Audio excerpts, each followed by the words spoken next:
حضرت علی نے فرمایا تھا حضرت فاطمہ کو دفن کرنے کے بعد لکل اجتماع من خلیلین فرقۃ وکل الذی قبل الممات قلیل. آج فاطمہ کو دفن کرنے کے بعد مجھ پر یہ بات کھل گئی ہے، کوئی کسی کا ساتھ نہیں دے سکتا، کوئی سدا سلامت نہیں رہ سکتے. ایسی حسین جوڑی بھی آج بکھر گئی. ایسا حسین جوڑا کوئی دنیا میں کہاں سے لائے گا؟ ایسا جمال کوئی کہاں سے لائے گا؟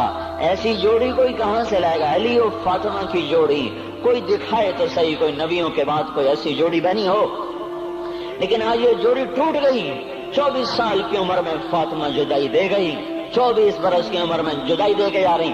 ہاں لیکن بھائی ان کا تو مرنا بھی زندگی تھا. پانی کے لیے اپنے خادمہ سے فرمایا میرے غسل کا پانی رکھو. خادمہ نے پانی رکھا، خود غسل فرمایا، پھر اس کے بعد چارپائی کو درمیان میں رکھوایا اور کپڑے پہنے اور فرمایا علی اس وقت کہیں باہر نکلے تھے، فرمایا اب میں مر رہی ہوں، میرا غسل ہو چکا ہے، مجھے دوبارہ غسل نہ دینا، یہی میرا غسل ہے اور علی کو بتا دینا. اور وہ گئی. ہاں آپ نے کہا تھا حضرت فاطمہ سے میں جا رہا ہوں، وہ رونے لگی. پھر آپ نے پھر کان میں کہا نہیں نہیں تو غم نہ کر، سب سے پہلے تو ہی مجھ سے آ کے ملے گی. پھر وہ ہنسنے لگی. حضرت عائشہ رضی اللہ عنہا دیکھ رہی تھی، پہلے روئی پھر ہنسی. تو کہا یہ کیا بات ہوئی؟ کہا مجھے میرے باپ نے کہا میں جا رہا ہوں تو مجھے رونا آیا. تو پھر انہوں نے فرمایا تو غم نہ کر، سب سے پہلے تو ہی مجھ سے آ کے ملے گی. تو پھر میں خوش ہو گئی. باپ کے جانے کے صرف 6 مہینے کے بعد ابا سے ملاقات ہو گئی. تو حضرت علی فرما رہے ہیں آج دیکھو دیکھو ان افتقادی فاطمہ بعد احمد دلیل علی اللہ یدوم خلیل. آؤ آؤ دیکھو دیکھو میں نے انہی ہاتھوں سے محمد مصطفیٰ کو قبر میں اتارا تھا، آج انہی ہاتھوں سے میں نے فاطمہ کو اتار دیا. آج مجھ سے کہ دنیا کا دھوکہ کھل گیا ہے، مجھے پتہ چل گیا ہے کہ یہاں کوئی دوستی سلامت نہیں رہ سکتی، کوئی گھر آباد نہیں رہ سکتا. کل بیت وان طالت سلامتها یوم ستدرکها النکباء والحباب. او میرے بھائیو کوئی گھر کتنا آباد رہے سلامت رہے، ایک دن آتا ہے کہ مکڑی کے جالوں کے سوا وہاں کچھ نہیں ہوتا، ہواؤں کی سنسناہٹ کے سوا وہاں کچھ نہیں ہوتا. اللہ کا واسطہ دیتا ہوں فیصلہ آباد سے دھوکہ نہ کھاؤ، اس کے بازاروں سے دھوکہ نہ کھاؤ، ہوش میں آؤ ہم غلط جا رہے ہیں. اور میرے بھائیو اگر مر کے اللہ کے پاس جانا ہے تو اس زندگی سے واپس آؤ، واپس آؤ. میں اللہ کو اس کے رسول کا واسطہ دیتا ہوں. اگر مر کے کہیں اور چلے جانا ہے، اگر مر کے اللہ کے پاس نہیں جانا یا اللہ کے رسول کا سامنا نہیں ہے، جو مرضی کرو. پھر ہم بھی چھوڑیں، اب ہمیں بھی کچھ سمجھاؤ. ہم کیوں بول بول کے گلے کی ایک ایک رگ میں درد اتار بیٹھے؟ گھر چھوڑ چھوڑ چھوڑ چھوڑ سارا وجود ہڈیوں میں درد اتر گیا ہے. تو کچھ ہمیں بھی راستہ بتاؤ کہ یہ راستہ ہے، اس پہ موج میلہ بھی ہوگا، اللہ بھی نہیں ملے گا. آؤ ہم سب پھر ہم بھی مل کر تمہارا ساتھ دیں. ہم کیوں ایسے کھاری اٹھائے ہوئے در در کی ٹھوکریں کھاتے پھر رہے ہیں؟ میرے بھائیو اور اگر ایسا کوئی راستہ نہیں ہے، اور میں بتا رہا ہوں کوئی نہیں ہے، کوئی نہیں ہے، کوئی نہیں ہے. میرے پاس کوئی مضمون نہیں بیان کرنے کو.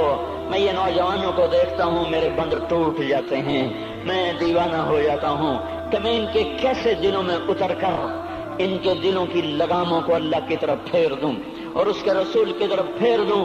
یہ جب گانے بجانے میں ڈوبتے ہیں، جب یہ رقص گاہوں کو چلتے ہیں، جب یہ تاجر غلط تولتے ہیں، اور جب یہ بینک سے قرضے لے کر لمبے لمبے نظام بناتے ہیں، پرائز بانڈ خرید کر دعائیں مانگتے ہیں اللہ میرا بانڈ نکل آئے. او میرا بھائی تجھے کیا ہو گیا؟ تو جوئے پر دعائیں کر رہا ہے کہ یا اللہ میرا بانڈ نکال دے. میں کیسے ہوش میں لاؤں؟ میں تو خود مدہوش ہو چکا ہوں. میں تو صدمے جیسے آدمی کو پاگل کر دیتے ہیں، دیوانہ کر دیتے ہیں. وہ دیوانگی کی کیفیت ہے کہ کوئی سنتا ہی نہیں، کوئی مانتا ہی نہیں. 4 دن کے تھوڑی دیر کے لیے ہائے ہائے کرتے ہیں، پھر وہی ڈگر، وہی راہیں، وہی غفلت، وہی صبحیں، وہی شامیں. کہاں سے کوئی آئے گا؟ کون سی آواز آئے گی؟ کوئی قیامت کے کڑکا کو سننا چاہتے ہو؟ کیا آسمان کے دھماکے سن کے توبہ کرنا چاہتے ہو؟